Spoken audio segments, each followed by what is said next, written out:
सतगुरु रूपी प्यारी साध संगत जी, प्यार और सत्कार से कहना धन निरंकार जी।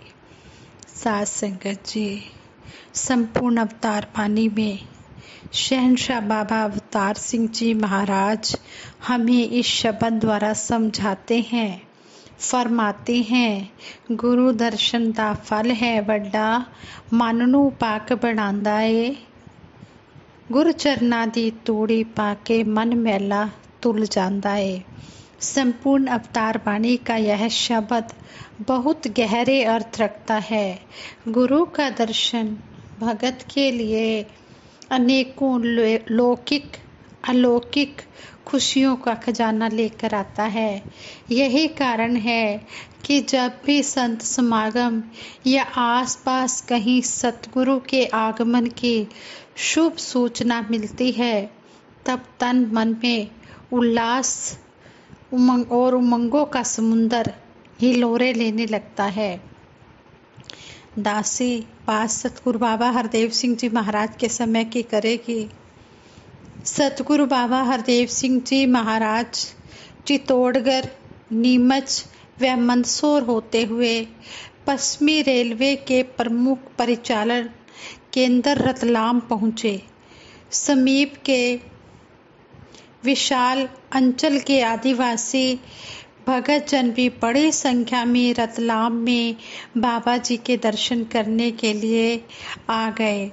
खुशियों रहमतों की बरसात के बीच जब पेटलाबाद के महात्मा राम रतन लोहार जी ने सतगुरु देव के चरणों में प्रार्थना की कि बाबा जी आप हमारे आदिवासी गरीब अंचल में पहुंचकर भक्तों को दर्शन देने की कृपालता करें, तब उन्हें भी यह विश्वास नहीं था कि उनकी यह अरदास गुरुदेव द्वारा तुरंत स्वीकार कर ली जाएगी।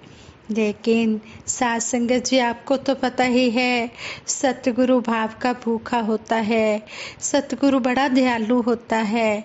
ये अपने भक्तों के मन के भाव को जानता है, समझता है, और जो भी श्रद्धा भाव से चरणों में आकर शीश झुकाता है, अरदास करता है, उसकी यह अरदास तुरंत स्वीकार कर लेता है। सतगुरु बड़ा ही दयालु है, बड़ा ही कृपालु है।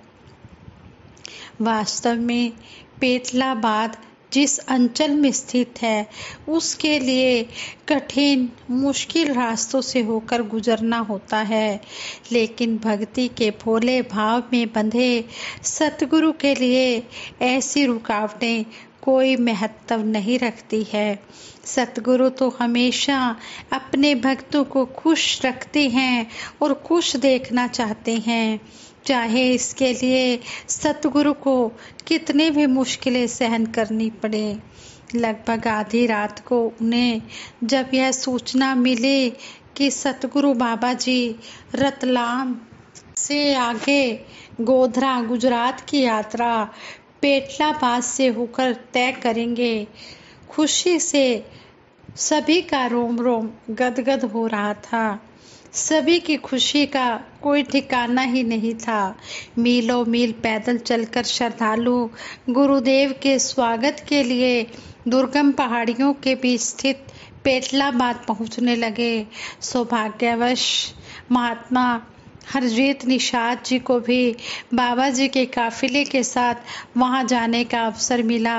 सतगुरु बाबा जी की गाड़ियां ऊंची नीची पहाड़ियों के बीच टूटी फूटी सड़कों से गुजरती जा रही थी कि एक मोड़ पर सामने सड़क पर बिछे फूलों को देखकर बाबा जी की तेजी से भागती कारें रुक गई। गाड़ियों के से बाहर देखने पर पाया कि समीप ही 8-10 आदिवासी स्त्री पुरुष हाथों में फूल और अपनी पहचान दिखाने के लिए सतगुरु बाबा जी का फोटो लिए हुए खड़े थे। खुशी में आए उनकी आंखों में श्रद्धा के आंसू थम से गए थे, जो गुरुदेव की झलक पाकर लुढ़क कर गालों पर आकर टिके थे। उन भक्तों ने हाथों के फूल चरणों में डालकर सिर चरणों में झुका दिए। करुणा निधान बाबा जी ने उन्हें ऊपर उठाकर प्यार भरी थपकियों से आत्म विभोर कर दिया।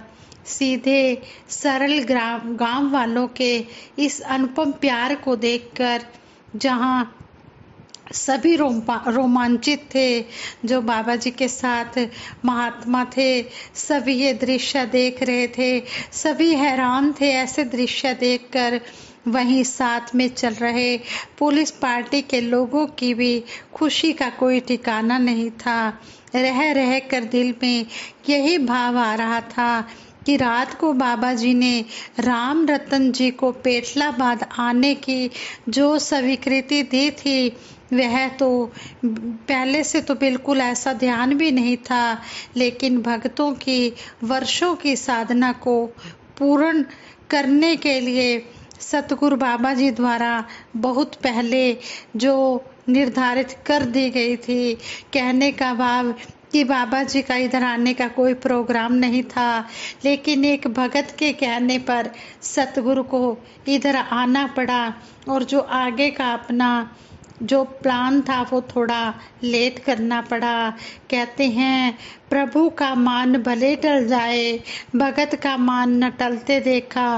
भक्तों के सम्मान की खातिर प्रभु को नियम बदलते देखा।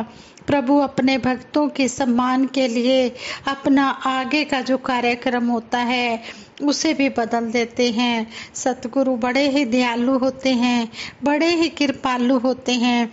जो भी इनके चरणों में श्रद्धा भाव से जुड़ जाता है, ये सतगुरु सच्चा पातशाह उसकी हर बात को स्वीकार कर लेते हैं, उसे हर प्रकार से खुश रखने की पूरी कोशिश करते हैं। हजारों साल पहले शबरी द्वारा भगवान श्री राम जी के रास्ते में स्वागत के लिए बिछाए गए फूलों की महक जैसी ही खुशबू इन फूलों से भी आज उठती हुई दिखाई दे रही थी।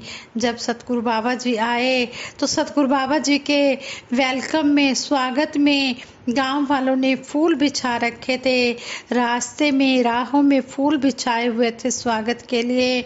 वो फूल ऐसे ही लग रहे थे जिस तरह शबरी ने भगवान श्री राम जी के आने में बिछा रखे थे, वैसी खुशबू आ रही थी। जो सतगुरु बाबा हरदेव सिंह जी महाराज ये भी वक्त के राम बनकर आए। जो पहले राम थे उसी के रूप में सतगुरु बाबा जी आए। कहने का भाव यही है, आदिवासी भक्तों की वही सनातन आस्था और प्रेम से लबालब भक्ति की ऊंचाइयां देखकर सभी की आंखों से आंसू छलक आना स्वाभाविक ही था। इन भक्तों ने कई सुमधुर गीत गाए, कई विचारे की और सतगुरु के प्रेरणादायी वचन भी इन्होंने सुने। शब्दों का कम से कम सहारा लेते हुए इतनी बड़ी बात हो गई कि यह प्रसंग जहाँ जहाँ पहुँचे वहाँ वहाँ भक्ति की तरंगे लहराती चली जाएं। जहाँ उन भक्तों ने अपने श्रद्धा के फूल राहों में बिछा दिए, वहीं कहते हैं कि जीवन जीते हुए उन्होंने सुख समृद्धि की कोई भी ऐसी बात नहीं की, ऐसी कोई कामना नहीं रखी। बस गुरुदेव से यही मांग रखी कि सच्चे बादशाह हमें भक्ति के साथ जोड़ के रखना, हमें अपने चरणों के साथ जोड़ के रखना। केवल मांगी तो भक्ति ही मांगी और दुनिया भी कोई भी इच्छाएं आगे नहीं रखी। गुरुदेव के चरणों में लगातार प्रेम ही मांगा कि हमें प्रेम मिलता रहे, हमें साथ संगत माँ मिलती रहे, हमें भक्ति मिलती रहे, गुरुदेव आप जी के हमें दर्शन होते रहें। कुछ देर को लगा कि कहीं यह सब एक सपना तो नहीं जो यह सभी आंखों से देख रहे हैं। तभी गाड़ियों के चलने का शोर उठा और बाबा जी की मीठी मीठी मुस्कान के साथ हाथ हिलाते हुए उन भक्तों से विदा लेकर बाबा जी आगे की यात्रा के लिए चल पड़े। सभी का मन बार बार यही पुकार कर रहा था कि इन गरीब निर्मल आदिवासी भक्तों के कारण ही बाबा जी ने सीधे गोधरा न जाकर इन कठिन रास्तों को अपनी आगे की यात्रा के लिए चुना। इस प्रकार उन्होंने इनकी अतृप्त आंखों को दर्शन देकर तृप्ति प्रदान की। यह सुखद घटना देखकर मन में सहज ही यह विचार आया कि नितांत गरीब अविकसित इन आदिवासी भक्तों ने अपनी सुख समृद्धि के लिए गुरुदेव से कोई प्रार्थना अरदास नहीं की। इन्होंने बस यही कहा कि हमें भक्ति देना, और बार बार कहते हैं कि यह बात बेचैन, ये महात्मा हरजीत निषाद जी कहते हैं कि दास को बार बार यह बात बेचैन कर रही थी कि अगर इनका कुछ ना मांगना भक्ति थी तो उस भक्ति का क्या होगा जिसमें जब भी मुंह खोला गया तो यश, वैभव, धन संपदा, महल, माड़ियाँ, कार, बंगले आदि दुनियावी पदार्थ ही मांगे गए। कभी थोड़ी बहुत संतों भक्तों की सेवा बन पड़ी, तब भी बड़े कोमल शब्दों में तमाम मांगे पेश कर दी गई। आंखों के सामने स्पष्ट हो गया कि पूर्ण भक्ति अगर है तो यही है जहाँ अभाव भी भाव बन गए हैं, और सतगुरु के अविचल प्रेम में मन इतना डूब गया है कि अन्य कुछ भी ध्यान नहीं आता। कुछ भी हो, इस सुमधुर घटना ने जहाँ शबरी जी और प्रभु राम के मिलन की ना भूलने वाली घटना को तरोताजा कर दिया, वहीं गुरु दर्शन दा फल है वड्डा, मन नू पाक बनांदा है। इस बात को बहुत सरलता से समझा दिया। स्पष्ट हो गया कि इसका ही नाम है भक्ति, पूर्ण भक्ति।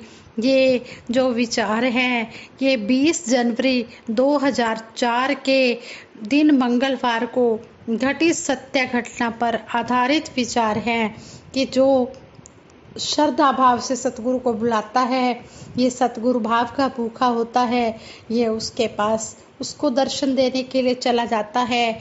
एक भगत के अरदास करने पर सारे गांव वालों का भला हो गया, सारे गांव वालों का उद्धार हो गया। तो इस तरह सतगुरु ऐसे ही भक्तों को चाहते हैं कि जो इस मिशन का सारे संसार में प्रचार कर दे। इसी तरह चलते फिरते मिशन का प्रचार करते चले जाना है। हमने अपने कर्मों द्वारा सतगुरु को रिझाना है और सतगुरु के चरणों में यही अरदास करनी है कि हमें आप जी के दर्शन दीदार होते रहे। गुरु दर्शन दा फल है वड्डा, मन नू पाक बनांदा है। गुरु चरना दी तूड़ी पाके मन मैला धुल जाता है। जब गुरु के चरणों की धूल मिलती है, दर्शन मिलते हैं, तो ये जो मैला मन होता है ये भी सतगुरु के दर्शन दीदार करके पवित्र हो जाता है। तो हमने ये जो भक्ति भरे ये विचार सुने हैं, पढ़े हैं, तो इससे हमें यही शिक्षा मिली है कि जिस तरह हमें सतगुरु समझाते हैं, हमने सतगुरु की बात को मानते चले जाना है। अगर हम सतगुरु के दर्शन दीदार करना चाहते हैं तो सतगुरु की हर एक बात को मानते चले जाएं, और सतगुरु फिर रीझ जाते हैं और अपने भक्तों को दर्शन देने के लिए आ जाते हैं। अपने भगत की हर बात को मान जाते हैं। जिसके दर्शन से तपते हृदयों में ठंडक सी पड़ जाए वो सतगुरु आज हैं आए।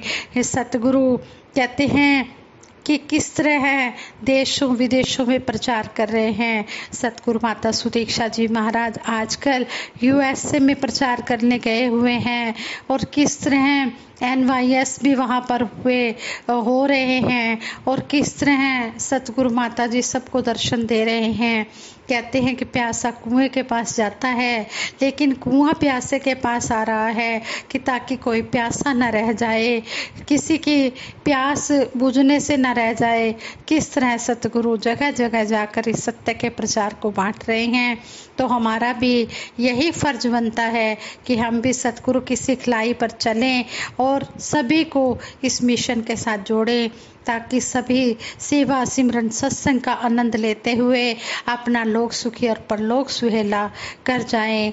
परम ममता मई निरंकारी राजमाता जी अक्सर अपने विचारों में कहते, सारे सुख दुनिया दे पादों साड़ी झोली विच फिर भी मिलाई रखना संतां दी टोली विच। सतगुरु माता जी हर पल हर एक जीव के ऊपर अपनी मेहर भरी नज़र रखना, मेहर भरा हाथ रखना। सभी इसी तरह सेवा सिमरन सत्संग के रंग में डूबे रहें, भक्ति का रंग मांगते चले जाएं। यही भक्ति ही काम आनी है। खाओ खर्चो रल मिल भाई, तोट ना आवे वद्धो जाई। ये भक्ति का खजाना ऐसा है, जितना जितना खर्च करते चले जाते हैं उतना उतना बढ़ता चला जाता है।